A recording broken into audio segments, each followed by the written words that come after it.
마스크를 끼고 해도 되냐고 여쭤봤더니 벗고 하라고 그러셨어. 예, 좀 쓰는 게 낫지 않을까요? 예, 할렐루야. 예, 조슈아입니다. 가끔 이제 제 본명이 조신 줄 알고 자기랑 같은 성씨라고 좋아하시는 분들 계신데 그냥 가명이고요. 선교명이라고 보통 합니다. 제가 이제 한국에서 활동하는 것이 제가 있던 선교지에 청년들이나 또 제자들에게 누가 될 수도 있기 때문에 좀 공개적으로는 제가 그냥 선교명을 쓰는 것을 좀 이해해 주시기 바랍니다. 저는 이제 컴미션 대표로 있습니다. 원래부터 뭐 대표가 된 건 아니고 2008년도에 제가 라오스로 이제 선교사로 나갔고요. 갈 때는 세 식구 반. 큰 애는 이제 한국에서 만들어서 한국에서 나왔고, 둘째는 한국에서 만들었으나 라오스 가서 나왔습니다. 그래서 뭐 3명이라고 그러기도 뭐하고 4명이라고 그러기도 뭐하고 3.5. 그리고 셋째는 라오스에서 만들어서 라오스에서 낳고, 넷째도 라오스에서 만들어서 라오스에서 나서 하나님께서 넷 정도 낳으면 이거 성 구성비 좀 맞춰야 되는 거 아니냐. 그래서 아들, 딸 이렇게 아빠입니다. 이렇게 얘기했는데 시험 드시는 분이 계시더라고요. 알고 봤더니 아들만 넷. 뭐 이러면 이제 왜 나는 이렇게 안 맞춰줬냐 이러시는 분인데 더 큰 축복이 있을 줄 믿습니다. 원래는 라오스 선교사로 있다가 제가 안식년 나왔을 때 지금 전임 한국 대표님께서 갑자기 사임을 하시게 돼서 현장에 있는 선교사 중에 또 현장을 포기하고 불러들이기는 어렵잖아요. 그래서 할 수 없이 안식년 나와 있던 자격이 없고 아무것도 아닌데 그냥 안식년 나와 있다는 이유로 대표가 됐습니다. 그 대표를 이제 2015년부터 한국 대표를 맡다가 또 이재한 선교사님께서 저희 컴미션 창립하신 분이거든요. 이재한 선교사님이 이제 만 70세가 되셔서 이제 본인 은퇴를 하시겠다고 또 그냥 네가 해라 그래서 지금 현재는 이제 국제 대표까지 맡고 있습니다. 그냥 그렇다는 얘기입니다. 제가 잘해서 한 건 아니고 그냥 그렇게 살아왔습니다. 지금은 한국에 적응을 잘해서 잘 살고 있고요. 저희 컴미션은 제가 브로셔를 좀 가져오긴 했는데 나가시면 아마 헌금 하는 데 있잖아요. 거기다 제가 좀 놔뒀습니다. 이제 최근에 만든 브로셔가 없어요. 여러분 아시겠지만 이제 코로나 2년 넘게 하다 보니까 선교단체가 뭐 할 일이 너무 없어진 거예요. 선교사님들도 현장에서 고립되기도 했고 또 왔다 갔다 하시는 것도 너무 어려워졌고 또 저희들이 또 교회를 방문하는 것도 너무 어려워졌고 그래서 이제 새로 만든 브로셔는 없고 옛날 거를 그냥 가져왔습니다. 관심 있으시면 나가서 이거 하나씩 가져가시면 되겠고요. 물론 이제 정보는 좀 많이 바뀌었습니다. 정보가 많이 바뀌었지만 그냥 뭐 중요하진 않으니까 그냥 컴미션이라는 단체가 있습니다. 현재 본부는 금천구 가산동에 위치해 있습니다. 그리고 전 세계 약 25개국의 선교사들과 현장과 또 다른 본부들이 또 있습니다. 저희 단체가 가장 추구하는 바는 물론 예수님 다시 오시는 겁니다. 예수님 다시 오는 것이 지금 우리가 말하는 선교의 목적입니다. 뭐 저도 잘 압니다. 왜냐하면 제가 선교를 잘 모를 때는 예수님 다시 오신다 그러면 안 되는데 딱 마음에 안 되는데 지금 오시면 안 되는데 많은 분들이 그렇게 생각이 드세요.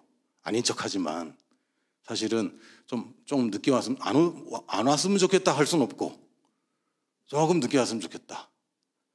조금 내가 한 게 별로 없다. 조금 내가 뭔가 더 하고 왔으면 좋겠다. 혹은 내 생애에는 안 오셨으면 좋겠다.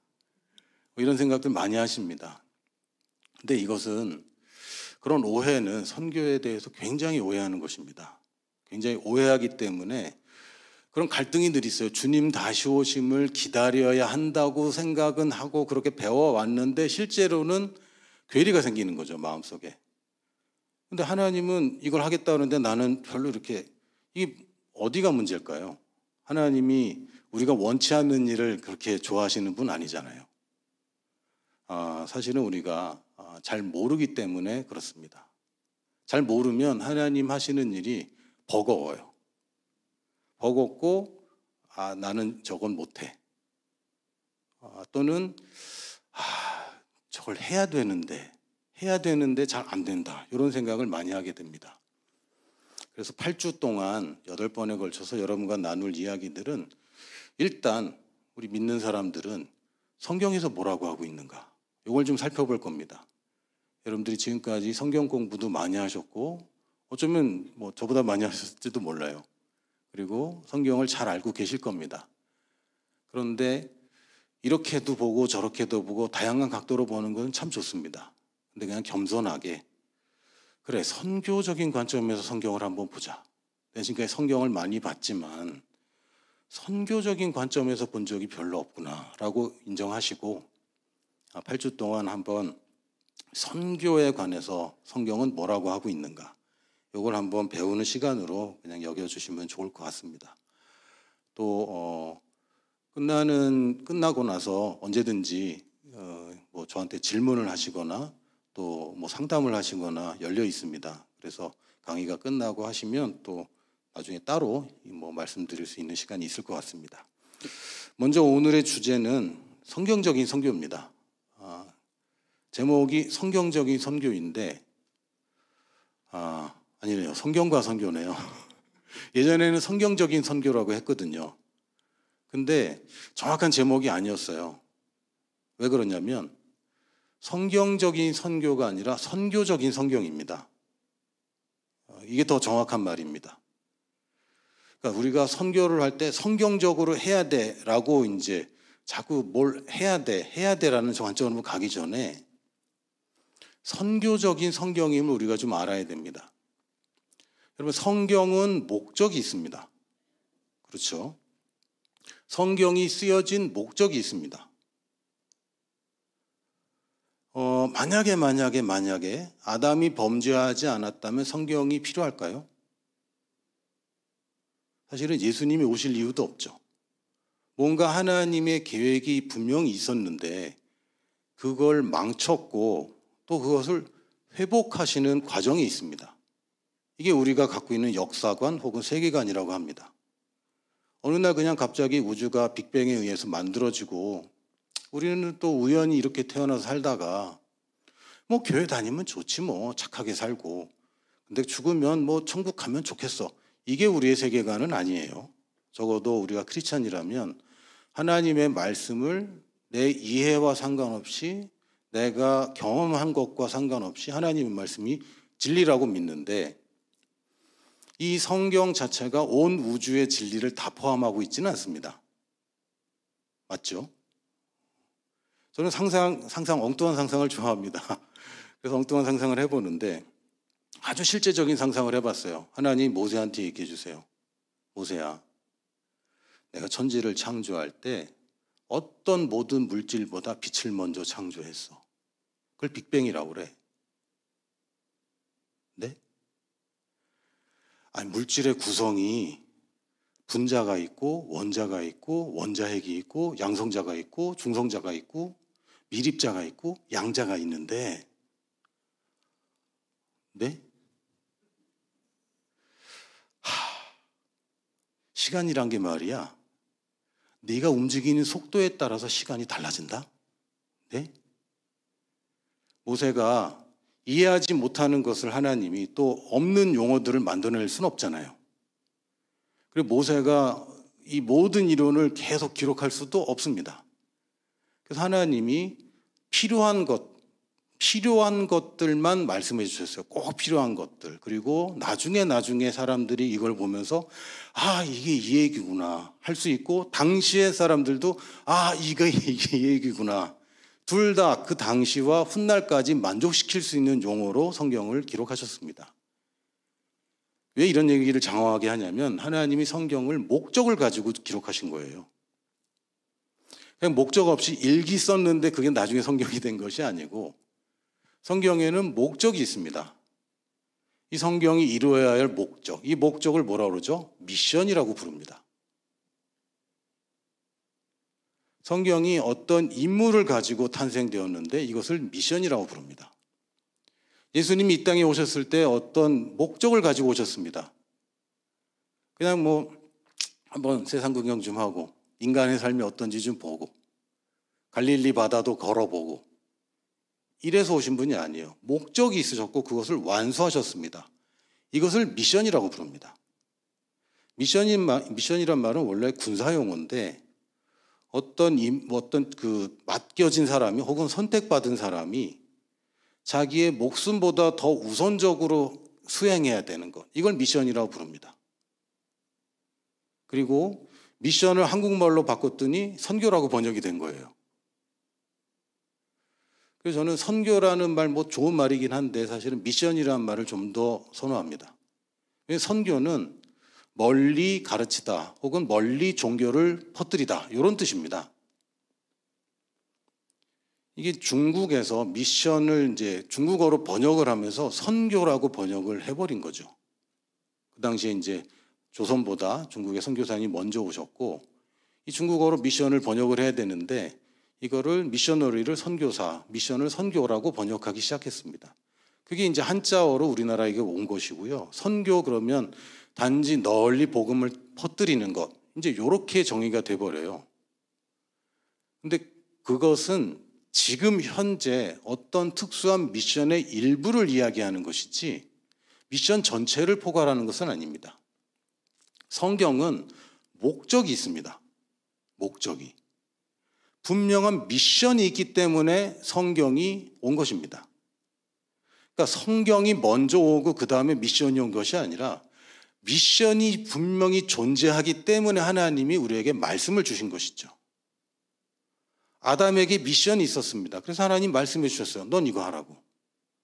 모든 세대의 하나님의 사람들에게 미션이 있었습니다. 그래서 하나님이 말씀을 해 주셨습니다. 모세가 그것을 기록했고 많은 선지자들이 그것을 기록했고 다윗이 시편에서 그걸 아름답게 표현했고 모든 성경의 기자들은 하나님이 주신 미션을 수행하기 위해서 성경을 기록했습니다. 그러니까 이 성경이라는 것이 목적이 있어서 나한테 이렇게 왔구나. 성경의 66권이 그냥 우연히 모여진 것도 아니고 어떤 목적을 가지고 내 앞에 왔고 이 성경이 그냥 기록물로서 존재하기 위해서가 아니라 뭔가 나를 향한 미션을 내게 말해주고 있구나라고 받아들여야 됩니다. 그럼 성경이 달라집니다. 그냥 역사적인 사실이야. 맞습니다. 그러나 미션이 있습니다. 성경은 미션을 가지고 이 땅에 태어났고요. 그리고 우리에게까지 전달되었습니다. 이 시대마다 미션은 다릅니다. 한 가지로 통일되긴 하지만 시대마다 다릅니다.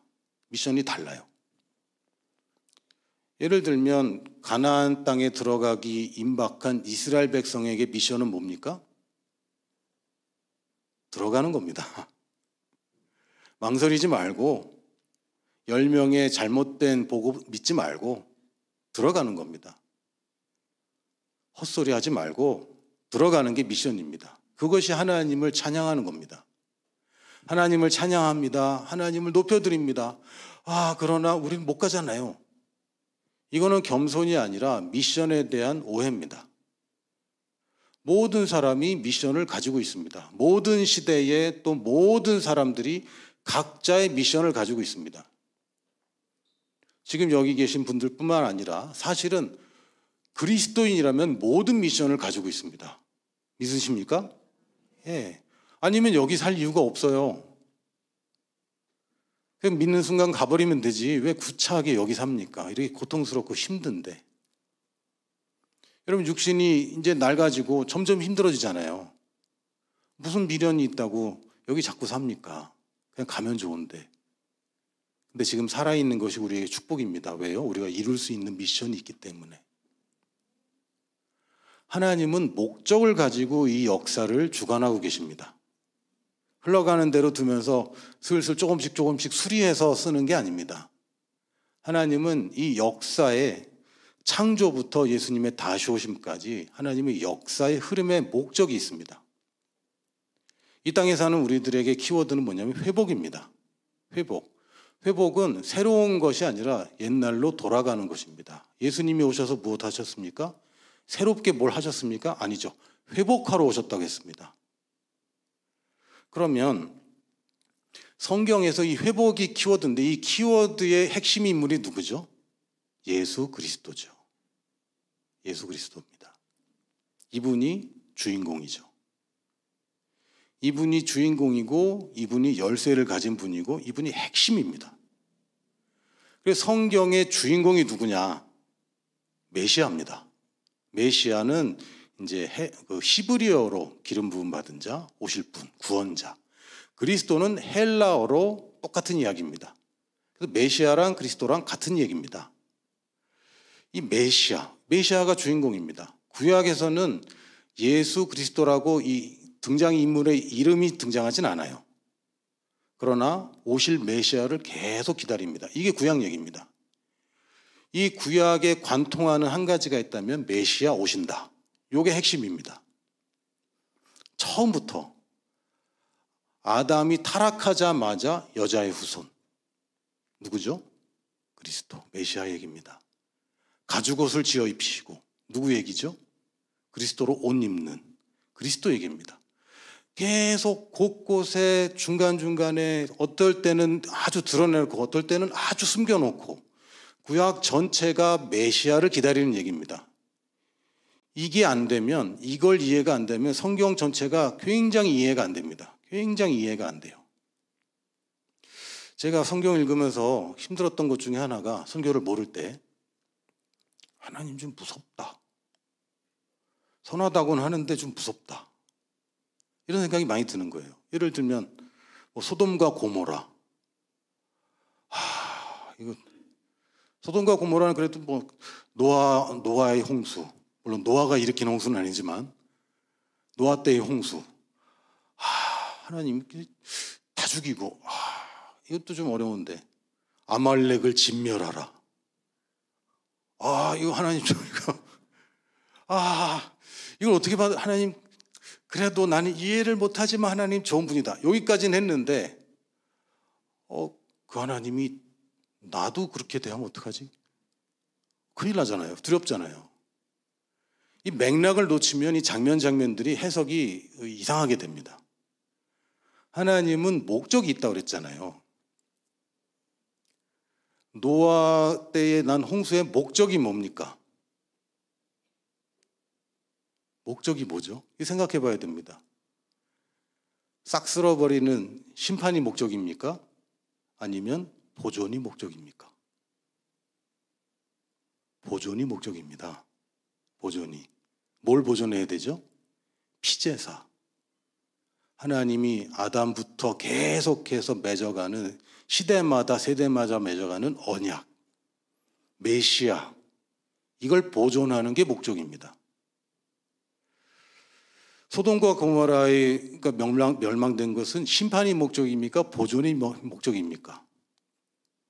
보존이 목적입니다. 아브라함 그리고 그의 후손들.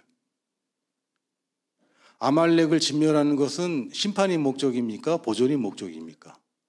이스라엘. 왜요? 그래야 메시아가 오시기 때문에. 하나님의 목적은 메시아가 오는 것입니다. 그걸 망각하면 하나님 이상하다, 너무한다 이런 생각이 자꾸 드는 거예요. 하나님이 다른 방법이 있을 때 그런 방법을 하셨을 거라고 생각하면 안 됩니다. 우리는 하나님 그래도 그건 우리 생각이지. 우리가 그건 겸손하게 하나님이 최후의 최후까지 참으셨지만 더 이상 뒀다가는 큰일 나니까 어쩔 수 없이 그렇게 하셨구나. 제가 최근에 이제 병원을 갈 일이 있었습니다. 좀 무릎이 아파서 9번을 갔습니다. 9번을 가서 치료를 받았는데 예전과 다르지 않아요. 우리가 병원 갈 때도 여러분 과잉 진료 이런 거 문제가 되잖아요. 사실은 수술 안 해도 되는데 수술하라고 그러고, 사실은 치료 안 받아도 되는데 값비싼 치료 받으라고 그러고, 치과나 병원이나 이런 일들이 있습니다. 하나님은 과잉 치료하시는 분이 아닙니다. 하나님 다른 방법이 있는데 사람들을 죽이시는 분이 아니죠. 우리는 이 언약이 수천 년을 걸쳐서 여기까지 왔고 우리가 받았기 때문에 이 언약이 이어지는 것이 얼마나 어려운지 잘 모릅니다. 수천 년짜리. 사람들이 계획을 세워도 보통 10년 정도는 세우더라고요. 뭐 많이 세우면 20년, 100년? 어차피 나는 그 다음에 있지도 않은데. 근데 1000년? 그러면 10,000년? 계획이란 게 없어요, 저희들은. 하나님은 계획을 세우셨고 그것을 계속 이뤄가는 겁니다. 그런데 잠깐 살다 가는 사람들이 그 계획을 모르고 그걸 보면 이상한 거죠. 아주 이상한 거죠. 하나님께는 계획이 있고 목적이 있습니다. 저희 아버지 살아계실 때 저희 집안에 족보를 이제 편찬하셨습니다. 그 전에 저희들이 족보가 없었거든요. 저희 집안에. 제가 전주김씨입니다. 전주김씨 잘 모르시죠? 전주김씨에서 가장 유명한 사람이 김정은, 김정일, 김일성. 제가 이북에서 태어났으면 백두혈통입니다. 물론 백두혈통이 그 꼭대기는 아니고 저 옆에 있는 어디. 저희 아버지는 그걸 굉장히 중요하게 생각하셨어요.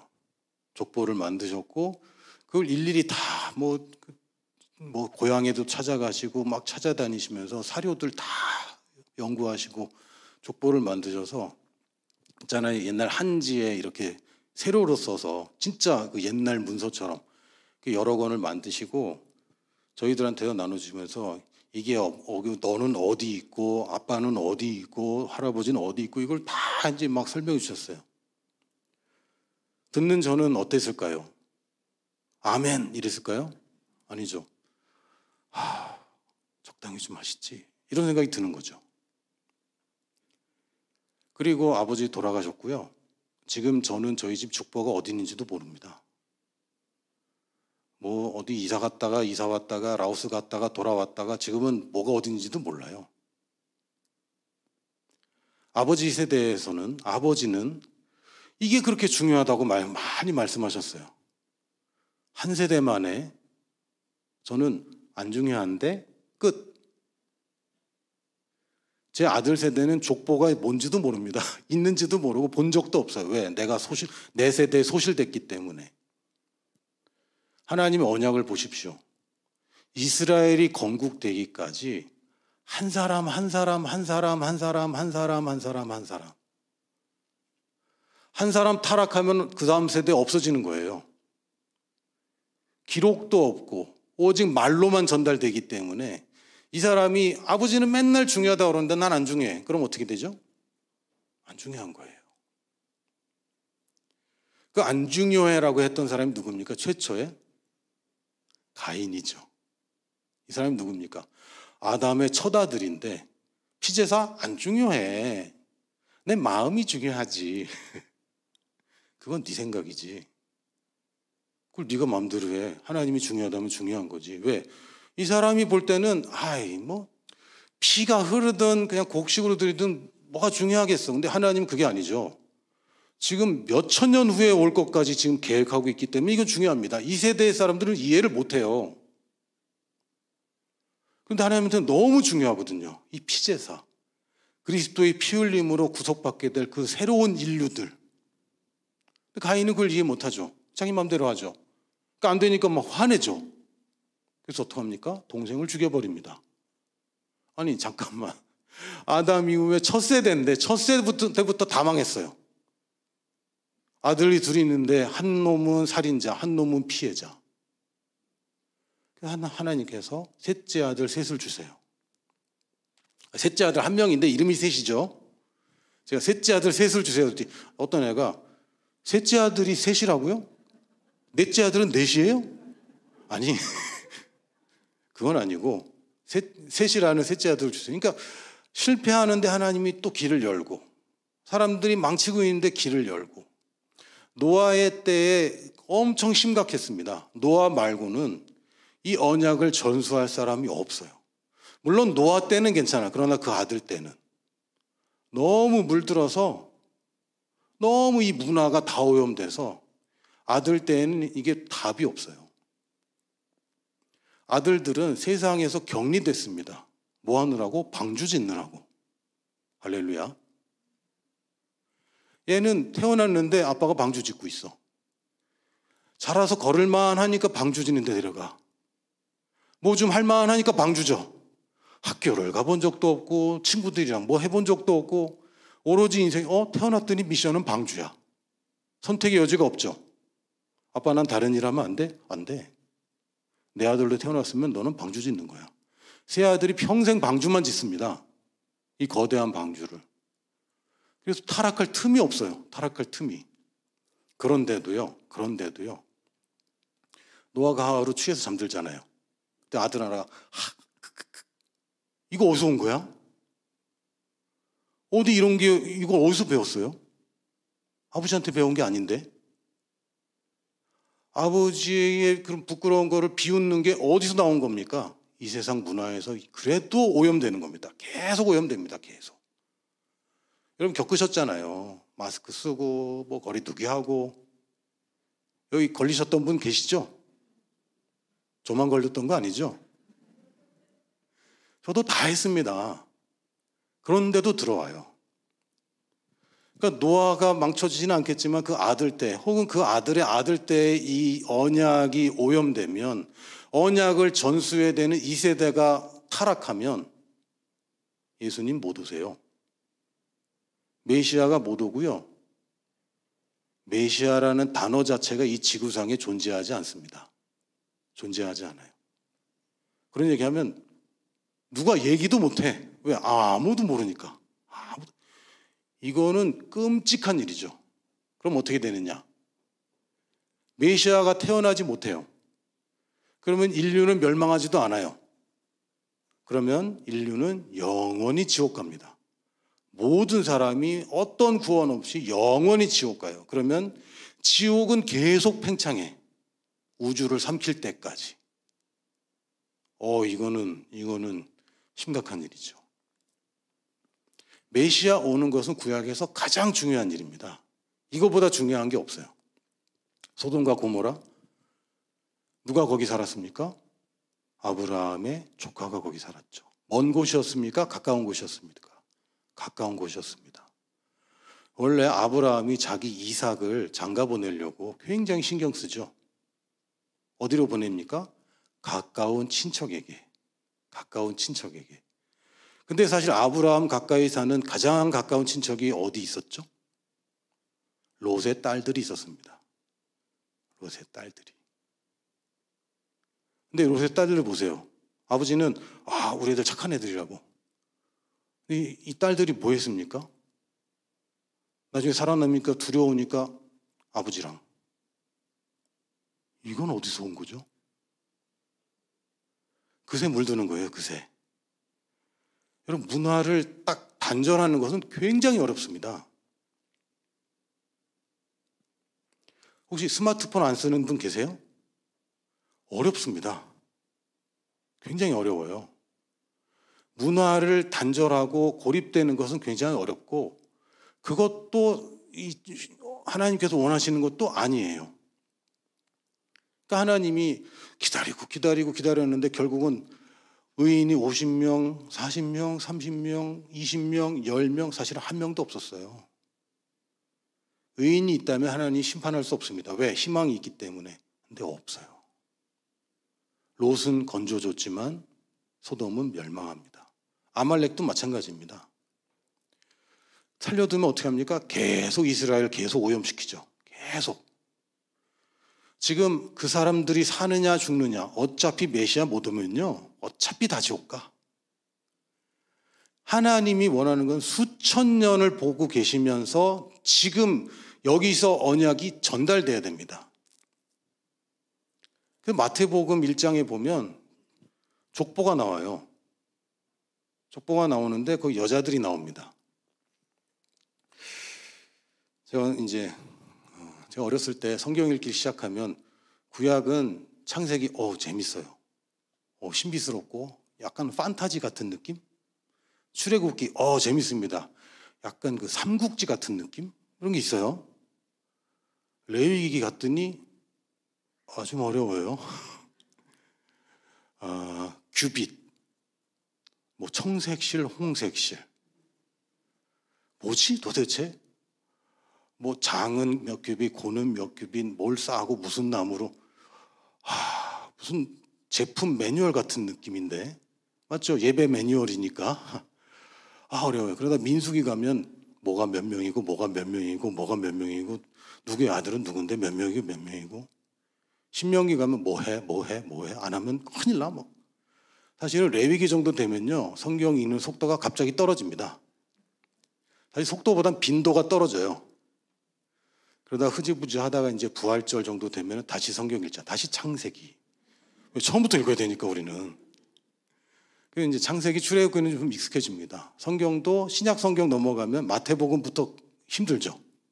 누가 누굴 낳고 누가 누굴 낳고 누가 누굴 낳고 누가 누굴 낳고. 여러분 그거 외우고 계신 분 계세요? 외워보신 분? 내가 일반적인 사람은 아니구나. 제가 한번은 교회에서 청년부 때 성경 퀴즈 한다고 그래서 그거 나올 줄 알고 그거 외웠거든요. 안 나오더라고요. 제가 아는 어떤 집사님은 불신자였는데 아주 신앙 좋은 자매님을 너무 사랑한 나머지 결혼하려고 1장을 외워서 앞에서 보여줬대요. 그래서 결혼했답니다. 거기 보면 이게 무슨 의미야 도대체. 누가 누굴 낳고 누구는 누구에게서 누굴 낳고. 사실 잘 모르겠습니다. 저도 유대인이 아니고 그 집안이 아니라서 그 집안 족보는 정확하게 다 알 수는 없어요. 근데 재미있는 것은 여자들이 들어가 있어요. 근데 이 여자들이 하나같이 좀 죄송합니다. 여성 비하는 아니고 거기 있는 여성들이 좀 올라가면 안 되는 거 아닌가 싶어. 좀 이상해요. 뭐가 좀 안 좋아. 예를 들면 라헬은 아니지. 라합. 기생이라고 표현됐지만 사실은 창녀죠. 그게 예수님 다른 족보라면 괜찮은데 예수님 족보면 좀 그렇지 않아요? 여러분 족보에 그런 분 있으면 여러분 족보에 이렇게 내세우기 좋겠습니까? 저의 유전자에는요 한족의 피가 있어요. 얼마나 있는지 몰라요. 얼마나 있는지 모르는데 좀 뭐 중국인 비하하는 게 아니고 한족의 피가 흘러요. 왜냐하면 새끼발가락이 갈라져서 나와요. 그런 분 계시죠? 양말 신을 때 고통스럽잖아요. 잘 모른 척 하는 거 아닙니까? 새끼 발톱이 갈라져서 나옵니다. 이게 한족 유전자래요. 그 말 듣고 제가 얼마나 시험 들었는지 단일민족, 백이민족, 한민족의 후예인 줄 알았는데 아니야. 한족의 후예는 아니지만 어쨌든 누군가 섞였어. 엄청 속상하더라고요. 그런데 우리 예수님의 할머니 중에 한 분이 창녀였어요. 이거 좀 그렇잖아요. 윤리적으로도 매국노죠. 자기 나라 팔았잖아요. 여리고 팔았잖아요. 자기 살겠다고. 목적이 뭡니까? 자기 살겠다고. 이 여자가 무슨 언약을 합니까? 모세의 율법을 합니까? 여호와 하나님을 합니까? 아니잖아요. 자기 살겠다고. 첩자들 보내주면서 야 우리 기억해줘야 돼? 그때 우리 보호해줘야 돼? 근데 첩자들이 뭐라 그럽니까? 창문으로 뭘 내놓으라고? 붉은 줄을 딱 늘어뜨려놔. 왜 하필이면 붉은 줄, 붉은 라인, 이 블러드 라인을 얘기합니다. 갑자기 혈통이 나와요. 왜? 나중에 마태복음 보니까 혈통이 들어갔어. 이게 모르고 한 것 같지만 하나님의 섭리가 있죠. 이 여자가 뭘 했습니까? 도덕적으로 또 국가관 뭐 어쩌고 뭐 애국심 이런 거가 기준이 아니에요. 메시아 오는 길에 협조했냐 안 했냐. 왜? 미션 자체가 하나님이 우리에게 요구하는 미션이 가장 큰 미션이 뭡니까? 원줄기는 구약에서는 메시아가 와야 되는 겁니다. 이게 줄기예요. 이것과 거스르는 어떤 것도 칭찬받을 수 없어요. 이것과 협조만 돼도 어마어마한 축복을 받습니다. 특히 위기의 때에 딱 하면요 엄청난 축복을 받죠. 또 룻 같은 사람도 이건 이방인이잖아요. 이방 여자가 친정을 버렸죠. 여성분들은 어떠세요? 시댁을 위해 친정을 희생시켰어. 어떠세요? 마음이 편하세요? 그럴 수 있지. 그럴 수 없더라고요. 이 우리의 윤리로 보면은 아니 친엄마 친정을 버리고 거길 가? 그리고 솔직히 혹시 미성년자 계십니까? 그 루키 보니까 좀 그렇더라고요. 그 보아스가 좀 나이 많잖아요. 부자고. 저는 옛날에 이수일과 심순애 얘기 들으면서 살았거든요. 김중배, 다이아몬드가 뭐 이러면서. 웃으시는 분들은 나이가 나이 많고 부잣집 누군가에게 밤에 몰래 가서 그 옆에 누워. 이거 좀 어떠세요? 아름다운 러브 스토리 같으나 사실은 좀 그렇잖아요. 그럼 막말로 여러분 딸이 그렇게 한다면 여러분 어떻게 말하겠어요? 잘했다. 남자는 나이 많고 돈 많은 게 최고야. 이렇게 하시겠어요? 아니요.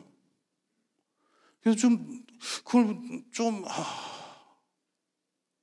그런데 이 사람이 여기 들어와 있습니다. 예수님의 족보에. 왜요? 늙은 보아스에게 아들을 안겨줘요. 예수님의 혈통을 이어버리는 거죠. 이런 사람들이 있습니다. 너무 길어지니까 한 사람만 더 얘기할게요. 다말. 이건 좀 이렇게 우리 어른들끼리도 좀 낯뜨겁지 않습니까? 시아버지라니. 윤리적으로는요, 돌에 맞아 죽어야 됩니다. 그렇죠? 이런 일이 뭐 있어요? 어떻게 이런 일이 있습니까? 근데 미션의 관점에서 보면 유다가 잘못하고 있죠. 왜? 아들들이 지금 자기 후손을 못 남기고 여러 명 죽었는데도 후손을 이을 생각을 안 하고 있어요. 유다가. 유다의 자손으로 그리스도가 오는 게 큰 흐름인데 그거를 대놓고 막고 있는 게 누굽니까? 유다입니다. 윤리적인 도덕적인 관점으로 보면 안 됩니다. 미션의 관점에서 보는 거예요. 미션의 관점에서. 그럼 유다가 나쁜 사람이에요. 다말은 뭡니까? 그 문을 열어버렸죠. 도덕적인 관점으로 보는 게 아닙니다. 하나님의 관점에서 보면 지금 인류를 구원하느냐 못하느냐 아슬아슬한 줄타기를 하고 있는데 여기서 도덕적으로 훌륭하면 더 좋죠. 착하고 뭐 좋죠. 그러나 이걸 위해서라면 사실은 다른 것들은 다 사소한 것입니다. 그럼 따라해 보세요. 미션을 위해서라면 다른 모든 것들은 사소하다.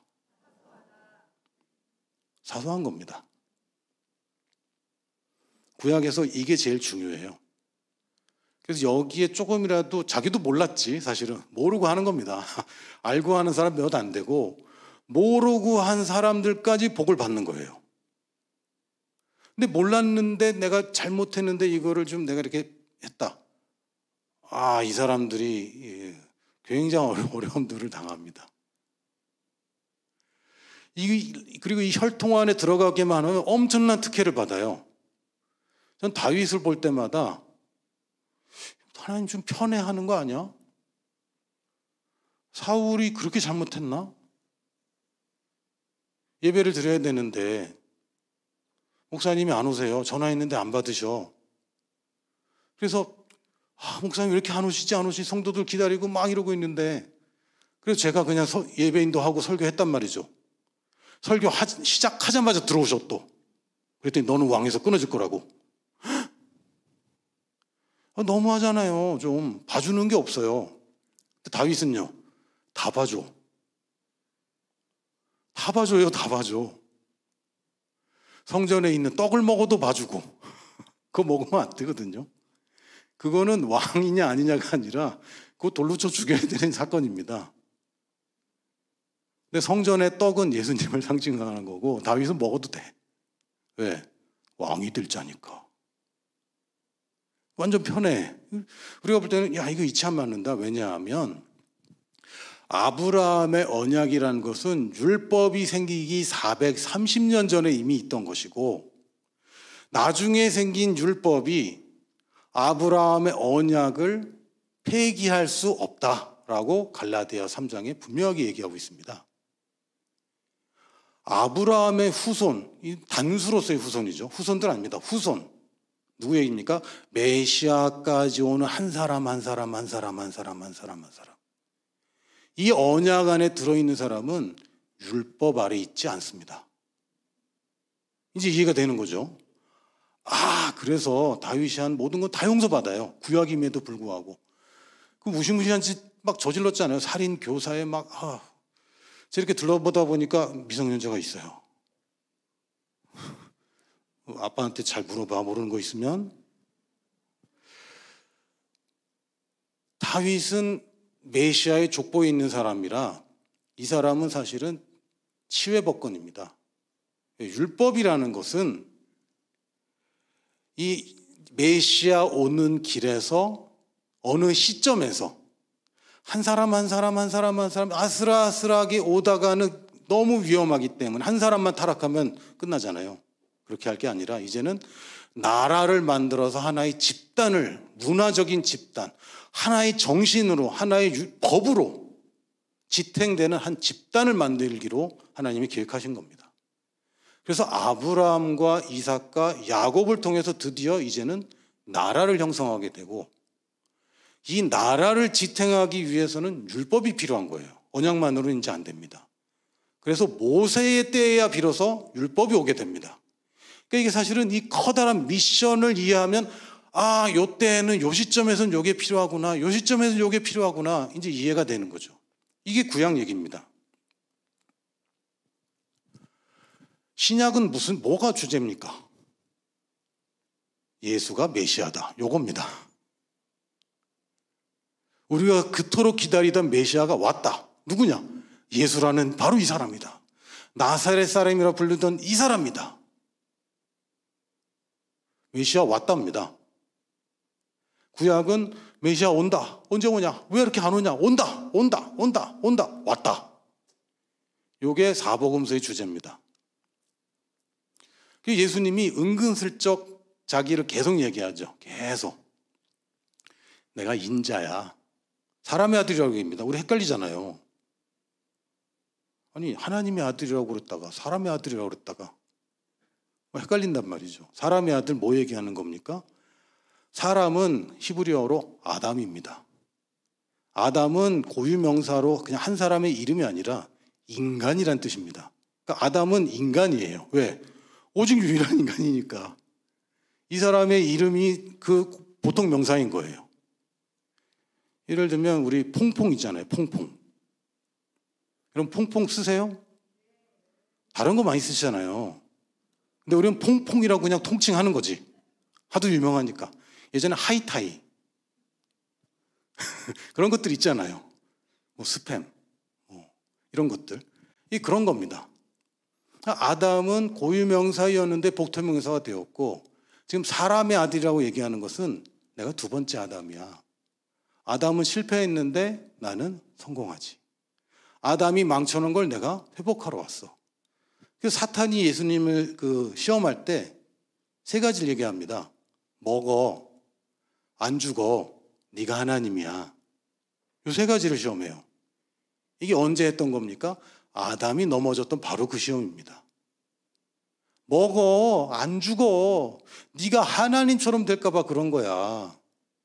아담의 시험이었는데 아담은 여기 넘어가 버렸고, 예수님은 먹어라. 안 죽는다. 뛰어내려도 안 죽는다. 네가 하나님이 된다. 예수님은 그 시험을 이기셨죠. 예수님이 사실 하나님의 아들로서는 시험 받을 이유가 없잖아요. 그러나 아담이 실패한 것을 예수님은 만회하셨습니다. 이 예수님이 계속해서 나는 곧 이런 얘기 많이 하시죠. 나는 곧 진리요, 나는 곧 생명이요, 나는 뭐다. 나는 생명의 떡이다. 나는 뭐다.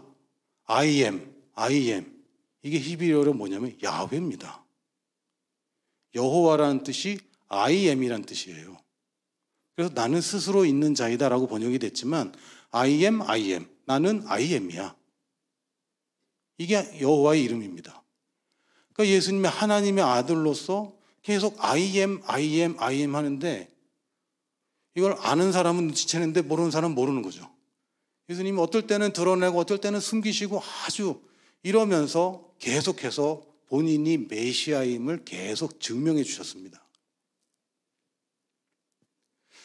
저는 예수님이 자기가 당신이 메시아라는 걸 증명하는 순간이 오면 너무 신나요. 가장 신나는 순간 중에 하나가 뭐냐면 그 지붕 뚫고 그 중풍병자 내려오는 사건 있잖아요. 친구 넷이 자기 친구 못 들어오니까 지붕을 뚫고 내렸는데 예수님이 뭐라고 하십니까? 네 침상을 들고 일어나 가라. 이렇게 말씀하셔요. 근데 그 전에 뭐라고 하셨는지 아세요? 내가 네 죄를 사한다. 이렇게 얘기하십니다. 사람들이 웅성웅성하죠. 저희가 뭔데 죄를 사오고 말고요. 막 이러죠. 그러면서 뭐라고 하시면 야, 죄 사한다고 말하는 게 쉽냐? 이 침상을 들고 일어나 가라는 게 말이 쉽냐? 여러분 어떤 게 더 쉬운가요? 우리들은 우리가 뭔데? 우리 믿는 사람이니까. 그런데요, 사실은요. 내가 내 죄를 사하노라. 이게 훨씬 쉬운 말입니다. 왜요? 증명할 길이 없잖아요. 그래서 지금도 종교들이 있는 겁니다. 증명할 길이 없어요. 증명할 길이 없어요. 머리 깎고 결혼하지 말고 육식 안 하고 네 욕심 버리면 열반에 들 수 있어. 증명할 길이 없어. 왜? 한 번 간 사람이 안 오기 때문에 증명할 길이 없어요. 쉽게 얘기합니다. 모든 종교가 이런 거짓말하죠. 그런데 야, 중풍병자야, 마비되어 있는 너 당장 일어나서 네가 당장 일어날 뿐만 아니라 네가 누워있던 거 들고 가. 이거는 증명이 되잖아요. 예수님이 일부러 치유를 원하는데 내가 내 죄를 사한다. 요 말 먼저 하는 겁니다. 사람들이 뭐야 막 이러는데 야, 이거는 증명 안 되는 건데 증명되는 더 어려운 걸 얘기해 줄게. 더 어려운 거 내가 얘기할 때 어떻게 되나 봐봐. 그러면 내가 죄 사하는 권세가 있어 없어? 있다는 거죠. 인자에게 죄 사하는 권세가 있음을 너희로 알게 하려고. 메시아임을 계속 얘기해 줍니다. 메시아임을. 그리고 드디어 예수님이 십자가에서 죽으시고 부활하셨을 때 그제서야 사람들이 알게 됩니다. 메시아다. 와, 오셨구나. 근데 바로 가세요 또. 어떤 좋아. 와, 메시아다. 근데 가세요. 그냥 계셔도 좋을 것 같은데. 근데 예수님이 교회의 모든 미션을 맡기고 가십니다. 자, 구약시대의 모든 미션은 예수님이 메시아가 와야 된다. 신약의 미션은 이분이 메시아다. 지금 우리 시대의 미션은 뭐겠습니까? 메시아 다시 온다. 이게 우리의 미션입니다. 여러분이 지금 하나님의 부르심이 있고 각자의 역사가 있고 과거가 있고 여러분이 잘하는 것 잘못하는 것 다 있습니다. 장점이 있고 약점이 있습니다. 그리고 여러분이 특별히 지금 헌신하고 있는 일도 있습니다. 그런데 이 큰 흐름에서 벗어나면 안 돼요. 어떻게든 여기에 맞춰줘야 됩니다. 자기도 모른 채 여기 맞춰서 하고도 계십니다. 많은 분들이 그렇게 하세요. 모르고 하는 것보다는 알고 해야죠. 아, 그렇구나. 지금 이 시대에 유일하고 가장 크고 하나님이 가장 관심 있는 미션이 뭡니까? 메시아가 다시 오는 겁니다. 이 예수님의 재림이에요. 이게 우리의 세계관입니다. 이거를 놓치면요, 이게 뭐 여러 가지 성경이 이제 복잡해지고 굉장히 어려워지고 하나님이 이해가 안 되고 부담스러워지고 이렇게 됩니다. 구약은 뭐다? 메시아가 와야 된다. 신약은 뭐다? 메시아 오셨다. 지금 우리의 시대는 뭐다? 메시아 다시 오신다. 사람들은요, 메시아 다시 오는 때 언제 오느냐? 이게 제일 궁금합니다. 언제냐? 이 언제인지는 예수님이 분명하게 말씀하셨어요. 나도 몰라. 이렇게 말씀하셨어요. 아버지만 알고 난 몰라. 이렇게 딱 말씀하셨거든요. 근데 그걸 그렇게 알아내려고 그래요.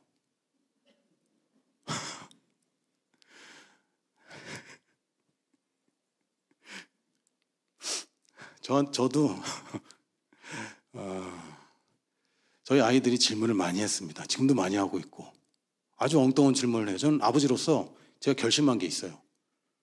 절대로 질문을 외면하지 않겠다. 다른 건 못해줘도 애들이 물어보면 난 최선을 다해서 답하고 최선을 다해서 애들이 납득할 수 있고 정확한 답을 다 해주기를 나는 원하고, 모르면 아빠 모른다. 아빠 알아보고 알려줄게. 요게 제 결심입니다. 어느 날 제 아이 중에 하나가 물어봤어요. 아빠, 동물 중에 뭐가 제일 세? 동물 중에 뭐가 제일 세요? 제가 다시 얘기해 줬어요. 야, 어디서 싸우느냐에 따라 달라. 바다에서 싸우면 고등어가 호랑이를 이겨. 그렇잖아요. 그러니까 어디서 싸우느냐가 중요한 거야. 그런데 육지에서 누가 제일 세?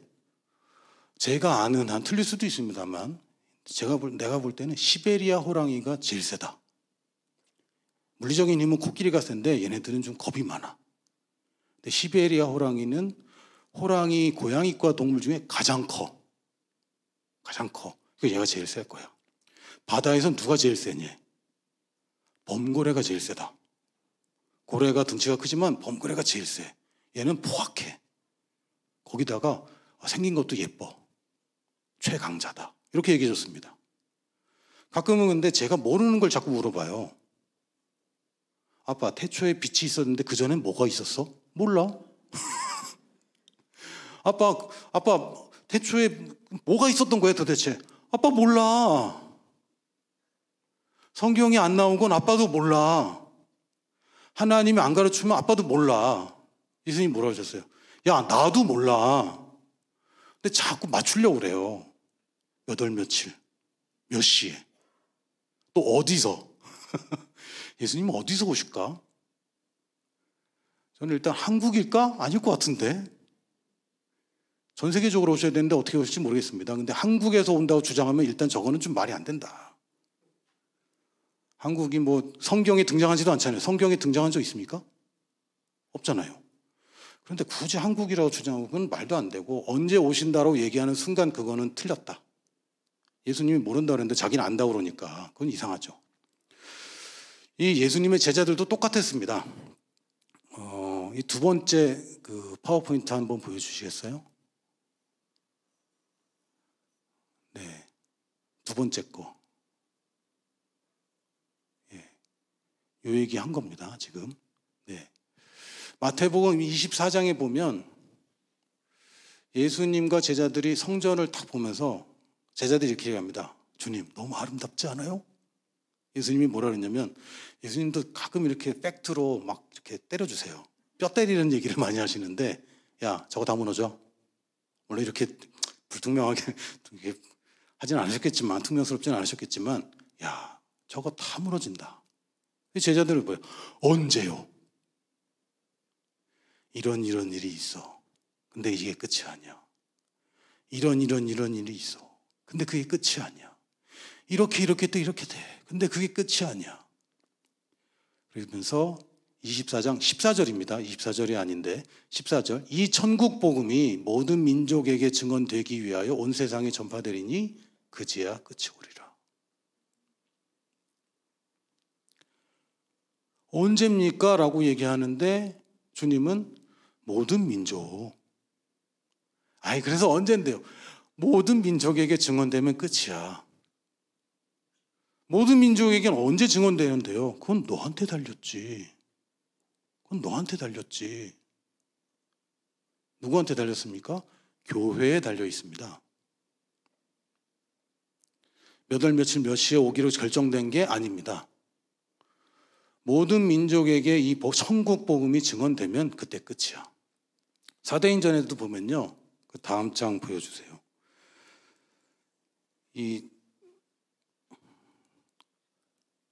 그들이 모였을 때에 이제 예수님 부활하시고 나서죠.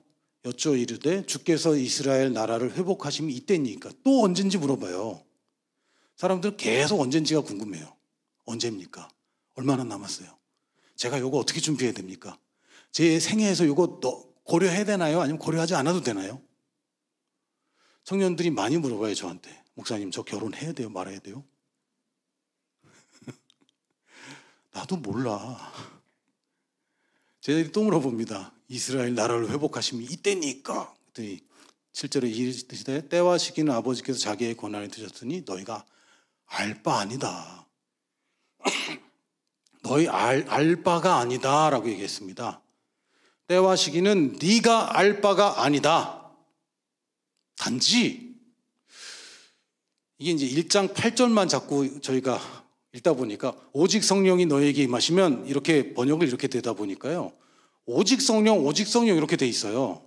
근데 아닙니다. 그렇게 번역하면, 그렇게 해석하면 안 되고 문맥을 봐야죠. 때와 시기는 네가 알 바 아니고 단지 너는 증인되는 거야. 이렇게 봐야 맞습니다. 근데 한국말로 번역을 하면서 이게 오직 성령이 그러니까 오직 성령이 중요하다. 이렇게 이제 잘못 가고 있거든요. 아닙니다. 문맥에 맞춰서. 여러분이 어떤 설교를 들으시든 제가 가르치는 강의를 들으실 때도 성경의 문맥에 맞는 소리를 하는지, 물론 여건상 한 구절만 따서 얘기할 수밖에 없어요. 아니면 성경 전체를 다 읽고 해야 되는데 그건 불가능하니까 따서 이제 인용을 하는데, 인용을 하더라도 문맥에 맞는 방향으로 우리가 가고 있는지 아니면 전혀 엉뚱한 얘기를 인용하는지 여러분이 잘 확인하셔야 됩니다. 언제입니까? 네가 알 바 아니야. 단지 성령이 너에게 임하시면 너희가 권능을 받게 되고 예루살렘과 온 유대와 사마리아 땅끝까지 이뤄 내 증인이 되는 거야. 언제예요? 네 알 바 아니야. 증인되는 거야. 이게 주님이 종말에 대해서 말씀하시는 바입니다. 왜 모든 민족에게 복음이 전파돼야지 그제야 끝이 옵니까? 왜 조건일까요? 마태복음 28장을 좀 더 보겠습니다. 대사명이라고 부르는데 예수께서 나와 말씀하여 이르시되 하늘과 땅의 모든 권세를 내게 주셨으니, 야, 내가 회복했다. 내가 이제 왕좌에 앉았다. 모든 것을, 예전에는 하늘의 권세는 살아있었지만 땅의 권세는 사탄이 가져갔죠. 왜? 아담이 양도했기 때문에. 근데 그거 내가 다 찾아왔다. 이제는 하늘과 땅의 모든 권세, 남은 권세는 이제 없다. 내게 주셨으니, 그러니까 자, 내 권세가 회복되었어. 내가 이제 왕이야. 그러니까 너희는 가서 모든 민족을 제자로 삼아 아버지와 아들과 성령의 이름으로 세례를 베풀고 내가 너에게 분부한 모든 것을 가르쳐 지키게 하라. 볼지어다 내가 세상 끝날까지, 모든 민족을 제자로 삼아라. 세상 끝날까지 너희와 항상 함께 있으리라 하시니라. 여기 약간 좀 저희가 보통 보는 문맥하고는 좀 다릅니다. 왜냐하면 보통 이런 얘기 하실 때는 너의 평생에 내가 따르겠다. 주의 인자하심과 선하심이 나를 정령 따르니. 언제? 내 평생에. 보통 내 평생에입니다. 왜냐하면 내 평생 아니면 그 다음에 뭐 내가 알 바가 아니잖아요. 나 죽고 난 다음에 뭘 따라와. 내가 주님께 가는데. 뭐 얘기하시는 거죠? 세상 끝날까지. 모든 민족 세상 끝. 모든 민족 종말. 이걸 예수님이 계속 연결해 주세요. 이건 네 평생에 따라가는 게 아니라 내가 세상 끝날까지랑 연결되는 게 아니, 네 평생과 연결되는 게 아니라 이건 세상 끝날에 관한 이야기야. 그래서 모든 민족에 가야 돼. 왜요? 왕은 되셨는데 정확하게 말하면 진짜 왕으로 제대로 인정받고 대관식을 아직 못 하셨어요. 여기에 대한 얘기가 구약에 살짝 힌트가 나옵니다. 이게 다윗이에요. 다윗이 대관식을 몇 번 합니까? 3번 합니다. 이걸 대관식이라고 불러야 되나 모르겠지만 기름 부음을 3번 받습니다.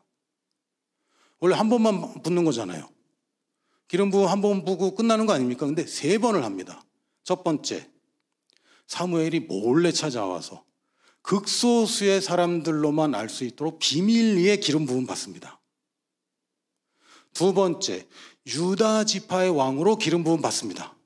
유다의 왕이다. 근데 다른 지파들은 인정 안 해요. 마지막으로 모든 지파의 왕으로 다시 기름 부음 받습니다. 기름 부음 받은 자가 누구라고요? 메시아. 메시아가 3번 인정받습니다. 첫 번째, 예수님 태어나셨을 때 동방 박사들과 소수의 사람들로만 인정을 받습니다. 아주 극소수의 사람들. 두 번째, 따르는 제자들과 교회의 왕으로 군림하셨습니다. 예수는 우리 왕. 누가 얘기하죠? 교회만. 전 세계가 아니죠. 아닙니다. 3번째에 예수님이 왕으로 인정받는 게 언제 있습니다. 언제입니까? 예수님 재림하실 때. 근데 모든 사람들의 왕으로 예수님이 이제 온전한 회복을 하시는 거예요. 지금 아담의 때부터 말세의 때까지 우리가 이 과정 중에 막바지에 있는데 이 과정이 이제 드디어 완성되는 것을 우리가 피부로 느끼고 있는 것이죠. 우리는 이제 왕정 시대가 아니니까 대관식이 갖는 의미를 잘 모릅니다.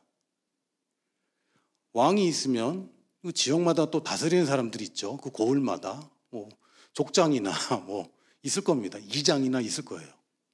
이 사람들은 다 와야 됩니다. 다 초대를 합니다. 근데 대관식을 딱 했는데 안 왔어. 그럼 뭐죠? 반역자예요. 왕을 인정 안 하겠다는 거죠. 근데 바빠서요. 바쁜 게 어딨어? 왕 대관식 하는데. 무슨 소리예요, 지금? 바쁜 게 어딨어? 아파서요. 너는 혼자냐? 누구 다른 사람 없냐? 무슨 소리 하는 거예요? 대리인이라도 와서 자기 이름 적혀있는 그 자리에 앉아 있어야 되는 겁니다. 안 왔다. 이거는 나는 왕으로 인정 못한다는 얘기고요. 반역자고요. 대관식이 끝나면 어떻게 됩니까? 심판입니다. 반역자로 심판해야 돼요. 예수님의 비유 중에 그런 거 나오죠. 누군가 멀리 가서 왕권을 받아오는데 그걸 싫어하던 사람들. 이 사람들 나중에 어떻게 될까요? 다 심판받는 겁니다. 근데 빈자리가 있네. 야, 여기 누구 자리야? 왜 안 왔어? 사실은 저희가 아직 소식을 못 전해서. 이러면 어떻게 되죠? 근데 대관식을 해버렸어. 이게 처벌해야 됩니까? 안 해야 됩니까? 처벌을 할 수도 없고 안 할 수도 없고 이거는 이제 안 되는 거예요. 이렇게 해서는 안 되는 겁니다. 적어도 이 종족에게는 들어가야죠. 모든 사람에게 복음 전할 수 있는 방법은 없습니다. 왜요? 또 태어나고 또 태어나고 또 태어나고 계속 태우는데 모든 사람을 구원할 수 있는 방법은 없어요. 그러나 어떤 집단으로서는 누군가 이 집단 중에 한 사람은 알아야 되고 이 사람이 복음을 전할 수 있는 기회가 있음에도 불구하고 안 전했다면 이 사람들 책임입니다. 그런데 자기는 언어도 다르고 지역적으로도 고립되어 있고 복음을 충분히 들을 수 있을 만큼 그게 안 됐는데 예수님이 와버리시면 이 사람들을 심판해야 되는데 이건 하나님이 공의롭지 못한 것이죠. 왜 소식을 안 전했어? 이건 누구 잘못입니까? 왕의 잘못이 되는 겁니다. 왜? 왕의 신하의 잘못은 왕의 잘못이기 때문에. 예수님은 잘못할 수가 없어요. 성경에 오직 이것만 조건이냐? 그렇지는 않습니다. 그러나 우리가 연관되어 있는 것은 요거 하나입니다. 모든 민족에게 복음 증거하는 것. 이스라엘의 회복, 그건 우리 몫은 아닌 것 같고요. 교회가 신부가 준비돼야 된다. 신부가 준비돼야 되는 것은 무슨 얘기냐면 교회가 성숙하다. 성숙하고 안 성숙하다의 기준이 뭡니까? 선교입니다. 선교입니다. 육체적인 성숙의 기준이 뭡니까? 2세를 생산할 수 있느냐. 이게 성숙의 기준이죠. 교회가 교회를 낳을 수 있느냐. 낳았느냐. 돌보느냐. 이 교회로 이 교회가 낳은 교회가 또 교회를 개척할 수 있게 돕느냐. 이게 사실은 교회의 성숙의 기준입니다. 그걸 위해서 우리가 기도하고 또 우리가 정결하게 되고 왜 그렇죠? 이 선교입니다, 사실은. 이런 준비들이 다 되었을 때 딱 알맞는 시점에, 그리고 모든 죄가 더 이상 심판을 피할 수 없도록 죄가 막 어느 기준에 충족될 때, 죄를 안 지었는데 잡아갈 수는 없잖아요. 그건 심판할 수는 없습니다. 죄를 지을 것 같으니까 내가 잡았다. 안 되죠. 그것도 안 되는 겁니다. 예전에 마이너리티 리포트라는 그런 영화가 있었어요. AI가, 인공지능이 죄를 지을 걸 예측해서 죄 짓기 전에 잡아가는 거예요. 그렇게 하면 안 되죠. 실제로 하나님의 기준이 있습니다. 이건 더 이상은 내버릴 수 없는. 거기 인류는 지가 어차피 갑니다. 여러분 안 도와주셔도 돼요. 도와주지 마세요. 예수님 모시려면 죄가 더 많아져야 돼. 내가 한 바가지 좀 버드려야 되겠다. 안 됩니다. 그건 우리가 할 일이 아니고, 우리가 할 일은 오직 모든 민족에게 이 복음이 증언되도록 하는 것입니다. 이게 예수님이 다시 오시는 것이에요. 다른 것이 예수님이 다시 오는 것과 맞물려 있다면 그거 하십시오. 물론 성경을 이렇게 해석도 할 수 있고 저렇게 상징적으로 풀어낼 수도 있고 굉장히 많이 있습니다. 다양한 얘기가 있을 겁니다. 근데 저는 어떻게 보냐면요, 명확하게 말한 건 명확한 거야. 다른 애매한 것들 때문에 명확한 것들을 우선순위에서 낮추면 안 돼. 이게 제 입장입니다. 성경에 이건 이거야 라고 딱 얘기하면 거기에 안 맞는 모든 것들은 여기에 맞춰야 되는 거예요. 맞습니까? 그게 맞는 겁니다. 그걸 우리가 믿음이라고 불러요. 상황에 맞게 성경 해석을 달리하고. 안 되죠. 그거는. 아브라함이 그걸 최초로 해낸 사람 아닙니까? 야, 네 아들로 큰 민족이 세워질 거야. 아들이 아직 장가도 안 갔는데 죽여라. 모순되잖아요. 모순이 어디 있어? 하나님 말씀에. 아들이 앞으로 계속 큰 민족을 이루고 할 텐데 얘는 아직 장가도 못 갔는데 죽이라고 그랬으면 둘 다 하나님의 말씀이 맞고 둘 다 명확하게 했기 때문에 뭐 상징이든 뭐 해석이든 은유든 비유든 그건 됐고, 두 가지 명확한 것은 명확한 거야. 결론은 뭐다? 죽여도 살린다. 이게 아브라함의 믿음입니다. 우리의 믿음도 다르지 않아요. 예수님이 명확하게 얘기한 것은, 특히 예수님이 살아계실 때는 명확하게 얘기 못 하시잖아요. 말해도 못 알아듣고, 아무리 얘기해줘도 못 알아듣고, 늘 비유로만 말씀하시고, 부활하자마자 계속 명확하게 얘기하십니다. 모든 민족이야. 그래야 끝이야. 예루살렘에서 시작해서 온 유대와 사마리아 땅끝까지 이르러 내 증인이 되는 거야. 오직 그거야. 아주 명확하세요. 근데 이 명확한 것은 꼭 그렇게 땅끝이라는 게, 저도 이렇게 얘기했거든요. 주님, 지구는 둥그니까 자꾸 가다 보면 모든 사람 만나고 다시 여기 오겠네. 저는 이미 땅끝에 있습니다. 궤변이죠. 여러분, 사소한 것들 때문에 인생 낭비하지 마십시오.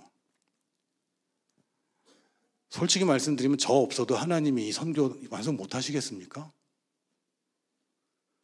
저는 그렇게 말할 수 없습니다. 내가 헌신 안 한다고, 내가 오늘 갑자기 하나님 선교사 도저히 못 하겠습니다. 그런다고 하나님이 실패했다 이러실 분 아니고요. 하나님은 미션을 향해서 계속 가실 겁니다. 계속 전진하실 겁니다. 이거 누가 멈출 수 있겠습니까? 못 멈추죠. 하나님은 계속 가실 텐데 나에게 말씀하시는 거야. 너 올라타라. 나는 이 길을 가. 내가 지금 아담이 범죄하자마자 세웠어. 지금까지 끌고 왔고 앞으로 이거 끝내려고 그래. 너 여기 타라. 동참해라. 그러면 저도 타도 됩니까? 이러고 타는 게 정상이지. 근데 저는 아직 뭐가 있고. 이건 우리가 성경을 몰라서 그렇습니다. 아버지를 몰라서 그렇습니다. 하나님은 우리 고생시키려고 지금 계속 부르는 거 아닙니다. 복 주려고 부르는 것이죠. 믿으십니까? 아브라함 본토 친척 아비집을 떠나 더 좋은 데로 가라고 부르신 것이고, 이집트 노예 생활, 광야 생활, 더 좋은 가나안 땅으로 주시려고 부르시는 것이지 고생시키려고 부르는 게 아닙니다. 이거 오해입니다. 하나님이 성경 구약부터 신약과 복음서와 요한계시록에 이르기까지 시작과 끝은 명확하고 거기에 지금 이 시대의 우리의 미션도 명확합니다. 왜 이 교육의 이름이 올투올이냐면요, 이제는 선교사 한 사람이라고 많은 사람들이 도와주는 그 시대가 아닙니다. 아닙니다. 모든 사람이 모든 민족에게, 물론 모든 사람이 다 나간다, 그건 아니에요. 그건 아닙니다. 감당할 수가 없습니다. 그게 아닌데, 예전에는 우리는 선교사 중심의 선교를 했습니다. 그러다 보니까 선교지에 어떤 영혼이 중요한지는 별로 그렇게 잘 몰라요. 선교사를 위한 기도를 하고 선교사의 필요에 민감하고 좋은 겁니다. 근데 거기에서 이제 더 발전해야 됩니다. 선교사가 중요하죠. 그러나 왜 중요합니까? 선교지가 중요하기 때문에. 선교지가 중요하기 때문에. 지금은 한국 선교사로는 이거 끝낼 방법이 없습니다. 네팔이 선교지이지만 이제 선교 네팔이 돼야 됩니다. 누구처럼? 한국처럼. 한국처럼. 한국은 성경에도 등장하진 않는데 어찌 이렇게 감사한지. 이런 모델이 없잖아요. 이런 모델이. 선교사가 와서 죽고, 선교사가 오다가 죽고, 선교사가 여기에 피를 뿌리고 자기 자녀들을 묻고 핍박하고 우스갯소리로 우스꽝스럽게 막 비웃고 그러던 나라가 이제 선교하는 나라가 되어서 이제 선교지에서 한국 선교사 출산하면 선교가 큰일 납니다. 주도하는 선교 그룹이 되었어요. 이런 나라가 어디 있습니까? 없습니다. 전 세계에 유례 없는 나라인데 이 한국만큼은요, 선교사가 가서 자기 뼈를 묻고 평생을 거기서 하고 거기서 은퇴한다, 이제 그런 그림 아닙니다. 선교사가 가서 그 사람들을 선교사로 키워야 됩니다. 이제 이런 시대예요. 초점을 바꿔야 됩니다. 영혼 구원 중요합니다. 영혼 구원 없이, 전도하고 복음 전하는 거 없이 어떻게 제자가 나옵니까? 초점은 뭡니까? 제자입니다. 왜? 내가 거기 가서 거기만 변화시키는 게 아니라 내가 거기 가서 변화시켜서 이 사람 또 가야 돼요. 모든 사람이 모든 민족에게. 그래서 올투올입니다. 제목이. 여러분은 낚이셨습니다. 오늘 이후로 성경 보는 게 달라요. 이제 성경을 보면요, 이거 메시아 얘기 아니야? 이게 보여요. 지금까지는 별거 아니었는데 그게 보여요. 그냥 메시아 얘기구나라고 딱 보고 안경을 제대로 쓰는 순간 이게 보입니다. 예를 들면 야곱이 에서에게 장자권을 살 때 뭘 주고 사죠?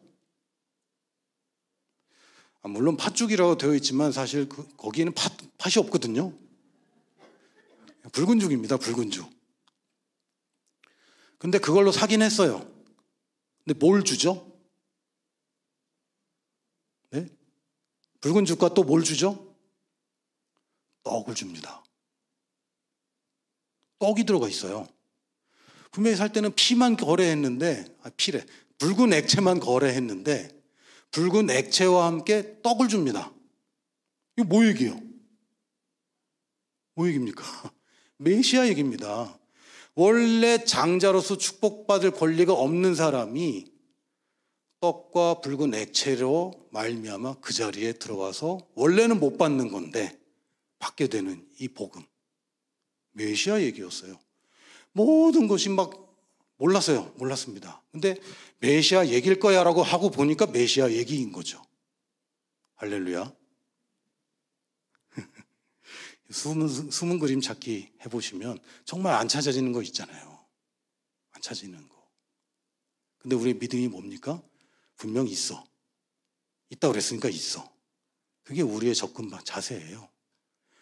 이게 메시아 온다는 얘기, 오셨다는 얘기, 다시 온다는 얘기구나. 내가 이 흐름 가운데 지금 여기쯤 왔구나. 메시아는 나와 상관없이 다시 오신다. 어차피 다시 오신다. 나도 좀 한몫 좀 하고 싶다. 이게 올바른 자세입니다. 어떻게든 저 라인에 들어가고 싶다. 어떻게 하든 저 기차에 타고 싶다. 많은 사람들이 기차 노선 정해졌는데 기차 타고 나서 딴 데 가자고 자꾸 얘기해요. 그러지 마십시오. 하나님께 우리가 맞춰야 되지 않겠습니까? 할렐루야. 시간이 많이 갔습니다만 제가 동영상 하나만 보고 이제 마무리를 하려고 합니다. 제가 많은 질문을 들었어요. 선교가 되는 대로 가야지 왜 자꾸 미전도적으로 안 되는 대로만 갑니까? 왜냐하면 그게 목적이니까요.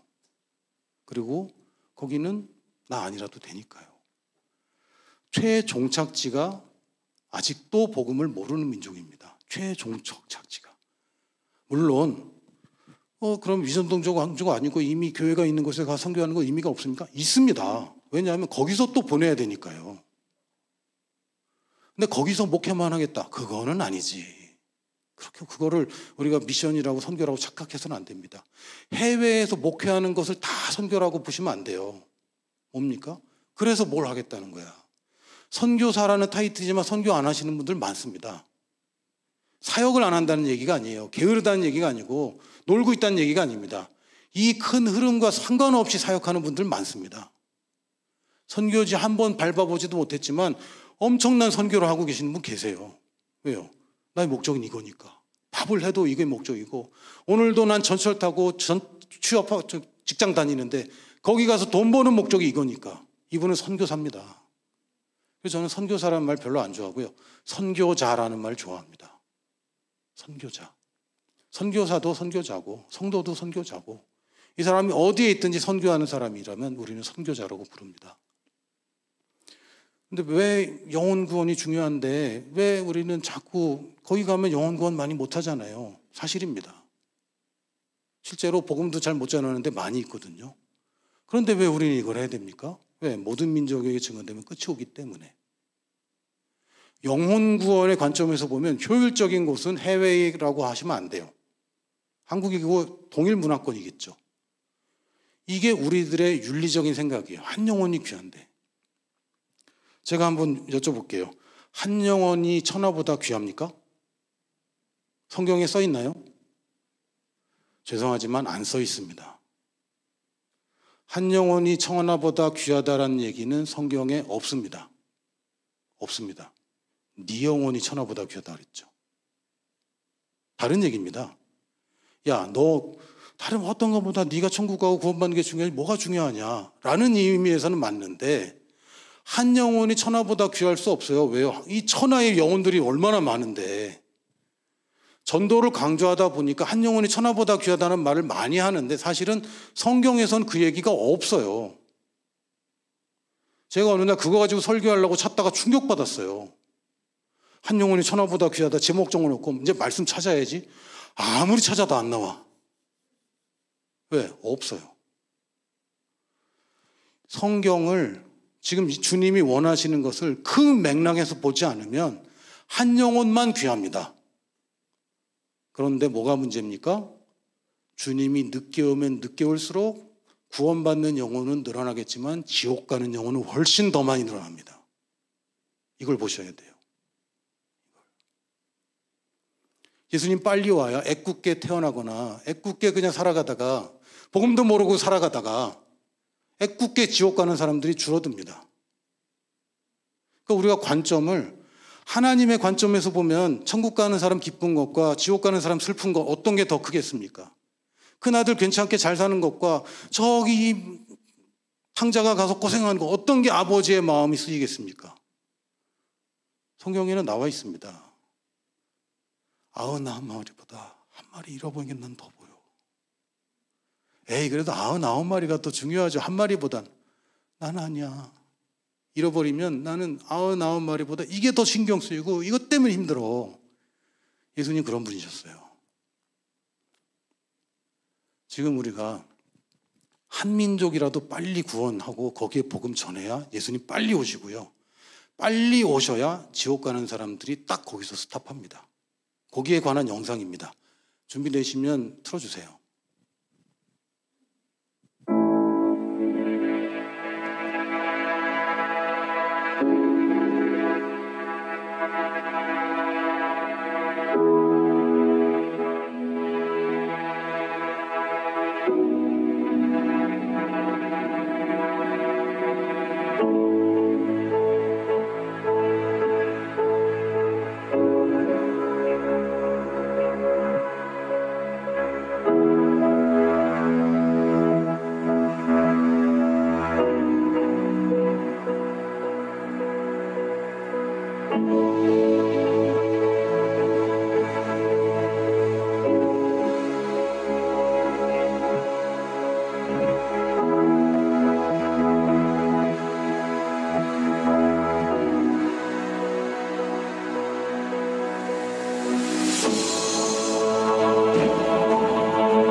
이해하시기 쉽도록 영상을 만들었습니다.